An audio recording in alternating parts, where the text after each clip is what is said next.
কালকে ব্যাংক আওয়ারের মধ্যে আমার অ্যাকাউন্টে যেন 1 কোটি টাকা ঢুকে যায়, কথাটা মাথায় রাখিস। এই শোন, আমার বাড়ির টাঙ্কিতে না একটু ময়লা জমেছে, যা কে জলদি পরিষ্কার করে দিয়ে। ম্যাডাম, আমি ময়লা পরিষ্কার করার লোক না, আমি এইমাত্র আমার জমি থেকে কাজ করে ফিরলাম। এই ছোট লোক, হ্যাঁ তুই মাত্র বলি তুই জমি থেকে কাজ করে আসছিস, তাই না? তো জমি থেকে যেহেতু কাজ করেই আসছিস, তাহলে আমার বাড়ির টাঙ্কিতে যে ময়লাটা জমেছে সেটা পরিষ্কার করলে প্রবলেম কোথায় তোর? আরে আমি বললাম না যে আমি ময়লা পরিষ্কার করার লোক না। আপনার যদি ময়লা পরিষ্কার করার লোক লাগে আপনি আমাকে বলতে পারেন, আমার কাছে নাম্বার আছে, আমি আপনাকে ফোন দিয়ে দিচ্ছি। এই নেন, কথা বলুন। আরে বাবা রে বাবা, ছোট লোক ফকির নিয়ে এবার আমাকে ফোন দিচ্ছে।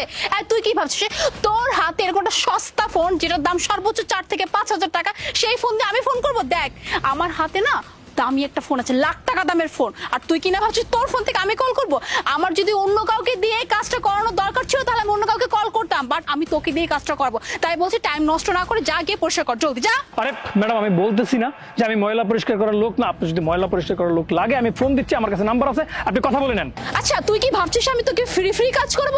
হ্যালো, আমি না কাউকে দিয়ে কোনো ফ্রি কাজ করে না। তোদের মতো ছোট লোক ফকিনিতে আমি খুব ভালো করে জানি তোরা টাকা ছাড়া কিছুই করিস না। তুই যে কাজটা করে দিবি না তার বিনিময়ে আমি তোকে 500 টাকা দেবো, যা গিয়ে কাজটা কর। আরে আমি বললাম তো আমি ময়লা পরিষ্কার করার লোক না। আপনার যদি প্রয়োজন হয় আমি লোক দিচ্ছি, আপনি কথা বলে নেন। আপনার যদি টাকা দিয়ে পরিষ্কার করার লোক দরকারই হয় আপনি তাকে দিয়ে করেন না, আমাকে দিয়ে কেন করাচ্ছেন? কাউকে দিয়ে যদি কাজটা করানোর দরকারই ছিল তাহলে আমি তোকে বলতাম না, বাট আমি তোকে দিয়ে কাজটা করাবো। আর তুই কি জানিস হ্যাঁ, যে কাজের জন্য আমি তোকে 500 টাকা দিচ্ছি না, এই কাজ সর্বোচ্চ 2 থেকে 300 টাকা, বাট তোকে আমি তাও 500 টাকা অফার করতেছি, তাও তুই কাজটা করবি না? আরে আশ্চর্য, আপনি 500 কেন, আমি 5 লাখ টাকা দিলেও তো আপনার ময়লা পরিষ্কার করতে যাবো না। আমি তো বললাম যারা আপনার ময়লা পরিষ্কার করে আপনি তাদেরকে দিয়ে কাজ করেন, আপনি আমাকে কেন টাকার লোভ দেখাচ্ছেন? হেই, তোকে দেখে তো যে কেউ বলবে হ্যাঁ তুই রাস্তাঘাটে এভাবে ময়লা পরিষ্কার করে বেড়াস। তুই কি পড়ছিস হ্যাঁ? এরকম একটা লুঙ্গি, একটা শার্ট, আবার গামছা, হাতে কোদাল, আবার আমাকে বলতেছি আমাকে দেখে কি মনে হচ্ছে আমি ময়লা পরিষ্কার করার লোক?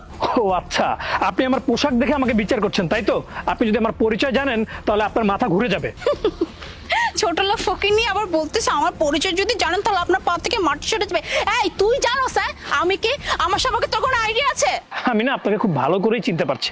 আমি না কয়েকদিন আগে ঢাকায় গিয়েছিলাম। ঢাকার রাজলক্ষ্মী মার্কেটের পাশে ভ্যানে অনেক মানুষ এই ধরনের পোশাক বিক্রি করছিল, তাও আর 50 কিংবা 100 টাকায়। আপনার এই পোশাকের দাম সর্বোচ্চ 100 টাকাই হবে? তোর এত বড় সাহস হ্যাঁ? তুই আমার ড্রেস নিয়ে কথা বলছিস? তুই কি জানিস আমার ড্রেসের দাম কত? হ্যাঁ, কত বড় ব্র্যান্ড থেকে আমি ড্রেসটা কিনেছি, কত বড় শপিং মল থেকে কিনেছি, আর তুই কিনা আমার ড্রেস নিয়ে কথা বলছিস? হ্যাঁ, এই আপনি এটা কি করলেন?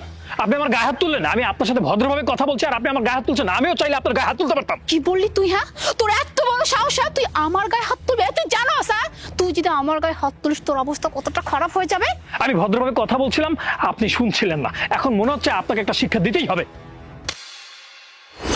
অসভ্য, অভদ্র, মানুষের সাথে কিভাবে আচরণ করতে হয় সেখানে পরিবার থেকে এই শিক্ষা দেয়নি আপনাকে?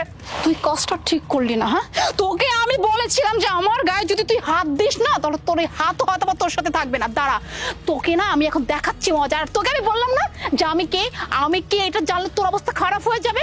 আমার বয়ফ্রেন্ডকে জানিস? আমার বয়ফ্রেন্ড না এই এলাকার গ্যাংস্টার। হ্যাঁ, আর আমার বয়ফ্রেন্ডকে আমি এখন কল দিব, তারপর তোর অবস্থা কি করে জাস্ট দেখিস। তোর চেহারা থাকবে না। ডাকেন আপনি আপনার গ্যাংস্টার বয়ফ্রেন্ডকে ডাকেন, দেখি আপনার গ্যাংস্টার বয়ফ্রেন্ডের কত বড় ক্ষমতা। হ্যালো মারুফ, তুমি কোথায়? তুমি এখন আমার বাসার সামনে চলে আসো। একটা ছোট লোক ফকিন্নির বাচ্চাকে না শায়েস্তা করতে হবে। তুই জাস্ট দেখ একটু পর তোর অবস্থা কি।